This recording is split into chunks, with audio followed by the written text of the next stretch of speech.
राजस्थान के विधानसभा चुनाव को मद्देनजर रखते हुए भारतीय जनता पार्टी ने अपनी कमर कस ली है। अपने मिशन को कामयाब बनाने के लिए, सफल बनाने के लिए अब भारतीय जनता पार्टी परिवर्तन यात्राएं निकालती हुई नजर आएगी। नमस्कार, मैं प्रांशी राठौर और आप देख रहे हैं नेक्स्ट 9 न्यूज। दरअसल आपको बता दें कि सियासत में चाणक्य कहे जाने वाले अमित शाह ने कुछ अहम रणनीतियां बनाई हैं। अमित शाह 2 सितंबर के दिन राजस्थान के दौरे पर नजर आएंगे और यहां पर परिवर्तन यात्रा को वह हरी झंडी देते हुए दिखाई देंगे। जी हां, जानकारी के लिए आपको बता दें कि अब यहां पर वो बड़ी खबर सामने आ चुकी है जिसका सभी बेसब्री से इंतजार कर रहे थे। दरअसल आपको बता दें कि राजस्थान की पूर्व मुख्यमंत्री वसुंधरा राजे को क्या कुछ अहम भूमिका मिलेगी, इस पर सभी की नजरें टिकी हुई थी। लेकिन अब वसुंधरा राजे को एक बड़ी जिम्मेदारी मिल चुकी है। परिवर्तन यात्राओं की वह अगुवाई करती हुई देखी जाएंगी। वसुंधरा राजे के अलावा इस लिस्ट में कुछ अन्य नेताओं का नाम भी शामिल है। ऐसे में देखा जाए वसुंधरा राजे को लेकर अटकलों का दौर अब भी तेज है। सवाल यहाँ पर खड़े होते हैं, क्या 2023 के इन विधानसभा चुनाव में वसुंधरा राजे को सीएम पद की दावेदारी के लिए वाकई में आगे किया जाएगा या फिर नहीं? सुनिए जरा। राजस्थान के विधानसभा चुनाव को मद्देनजर रखते हुए गृह मंत्री अमित शाह ने कुछ अहम रणनीतियां बनाई हैं।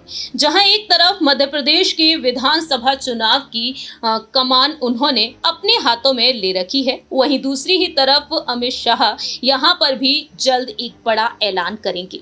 पार्टी सूत्रों ने बताया है कि गृह मंत्री अमित शाह 2 सितंबर को सवाई माधोपुर के त्रिनेत्र गणेश मंदिर से पहली परिवर्तन यात्रा को हरी झंडी दिखाकर रवाना करेंगे। यात्रा की अगुवाई पूर्व मुख्यमंत्री वसुंधरा राजे करेंगी। इसी तरह प्रदेश अध्यक्ष सीपी जोशी के नेतृत्व में 3 सितंबर को बेड़ेश्वर धाम डूंगरपुर से निकलने वाली दूसरी यात्रा को राष्ट्रीय अध्यक्ष जेपी नड्डा हरी झंडी दिखाएंगे। इस तरह से राज्य में यात्राएं निकाली जाएंगी। वहीं यहाँ पर सवाल खड़े होते हैं कि वसुंधरा राजे को ये बड़ी जिम्मेदारी तो मिल चुकी है, आखिरकार पार्टी हाईकमान वसुंधरा राजे को सीएम पद की दावेदारी के लिए आगे करेगा या फिर नहीं। राजस्थान में 1998 के बाद से हर 5 साल बाद सत्ता बदलती रही है, लिहाजा चुनाव में ना तो रोमांच होता है और ना ही कुछ चौंकाने वाला। लेकिन इस बार चुनाव बेहद रोचक होते दिखाई दे रहे हैं। साल के अंत में विधानसभा चुनाव है, देखना होगा कि नतीजा रिवाज का साथ निभाता है या इतिहास बनेगा। लेकिन बीजेपी खेमे से वसुंधरा राजे और कांग्रेस में सचिन पायलट ने पूरे चुनाव को चर्चा में ला दिया है। स्थिति ऐसी बन चुकी है कि राजस्थान के बाहर के लोग भी यहाँ के चुनाव प्रचार पर ध्यान देने लगे हैं। आपको जानकारी दे दें कि मैदान में ना सिर्फ भारतीय जनता पार्टी कांग्रेस है, बल्कि इन दोनों ही पार्टियों के अलावा आम आदमी पार्टी, बहुजन समाज पार्टी और बाकी के अन्य दल भी हैं।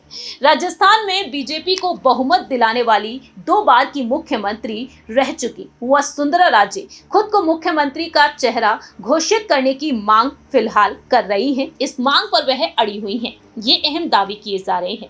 दरअसल वसुंधरा राजे का गुट चाहता है कि वसुंधरा राजे को ही आगे किया जाए। उधर आलाकमान आकलन करने में लगा है, क्या वसुंधरा राजे के बिना चुनाव जीता जा सकता है या नहीं। पिछले विधानसभा चुनाव में बीजेपी के 73 विधायक चुनाव जीते।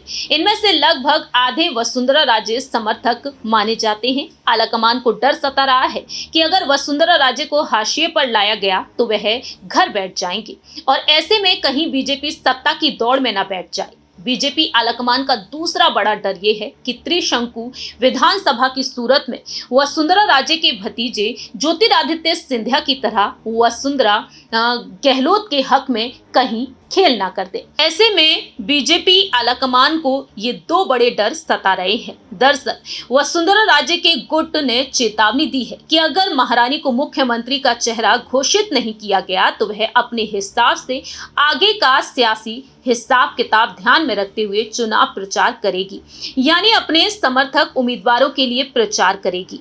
माना जा रहा है कि वसुंधरा राजे चाहेंगी तो बीजेपी को 200 की विधानसभा सीटों में से 100 से 105 के बीच ही सीटें मिले। ताकि अपने जीते समर्थक विधायकों के दम पर मुख्यमंत्री का दावा उस समय पुख्ता रूप से पेश किया जा सके। ऐसे में देखा जाए बीजेपी आलाकमान जो लगातार अहम दांव खेलते हुए नजर आया है, ऐसे में यहाँ पर बीजेपी आलाकमान थोड़ा सा सहमा हुआ है। कहा जाता है कि 2018 में अशोक गहलोत ने कांग्रेस को ठीक 100 पर लटका दिया और वह मुख्यमंत्री बन गए। गहलोत ये बात बखूबी जानते थे कि 110 से 115 पर अगर कांग्रेस आती है तो सचिन पायलट मुख्यमंत्री हो जाएंगे। ऐसे में देखा जाए तो यहाँ पर सचिन पायलट की मौजूदगी भी वसुंधरा राजे को एक बड़ी चुनौती दे रही है।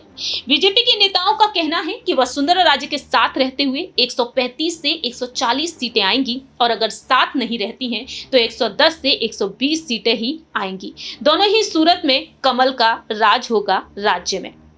ऐसे में यहाँ पर यह देखने वाली बात होगी क्या वाकई में इन सभी रणनीतियों को देखते हुए भारतीय जनता पार्टी वसुंधरा राजे को आगे करेगी या फिर नहीं। दरअसल राजस्थान में बीजेपी के पास वसुंधरा राजे के कद का कोई भी नेता नहीं है। विधानसभा क्षेत्र हो या फिर संभाग के बाहर कोई सियासी ताकत रखता हो, वसुंधरा राजे महिलाओं और युवा वोटर्स के बीच लोकप्रिय रही हैं। राजस्थान में इस बार 5 करोड़ 16 लाख वोटर वोट डालेंगे। ऐसे में 2 करोड़ 60 लाख वोटर 40 साल से कम उम्र के हैं।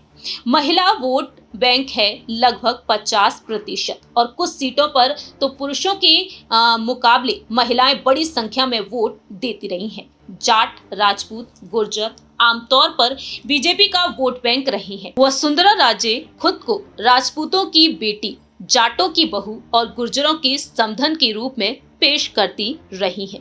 ये जादू अब सर चढ़कर बोलेगा कहना मुश्किल है।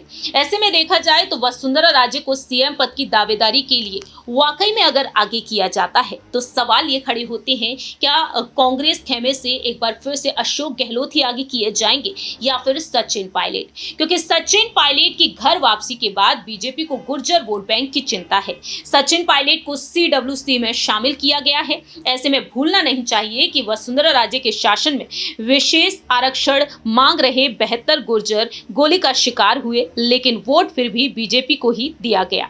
यहां पर देखा जाए तो वसुंधरा राजे को लेकर बड़ी खबर यह भी है कि बीजेपी आलाकमान ने अंतिम ऑफर वसुंधरा राजे के सामने रखा है। राज्य की 4 दिशाओं से चुनाव यात्रा निकाली जाएगी और इसमें से एक का नेतृत्व वसुंधरा राजे को करने के लिए कहा गया है, जैसा कि हमने आपको बताया ही।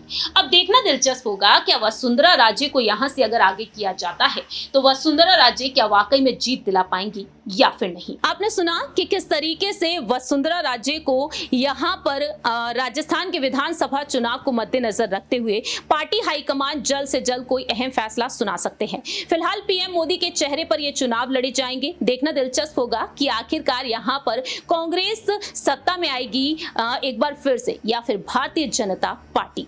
इस खास रिपोर्ट में इतना ही। बाकी की तमाम अपडेट्स के लिए देखते रहिए नेक्स्ट 9 न्यूज।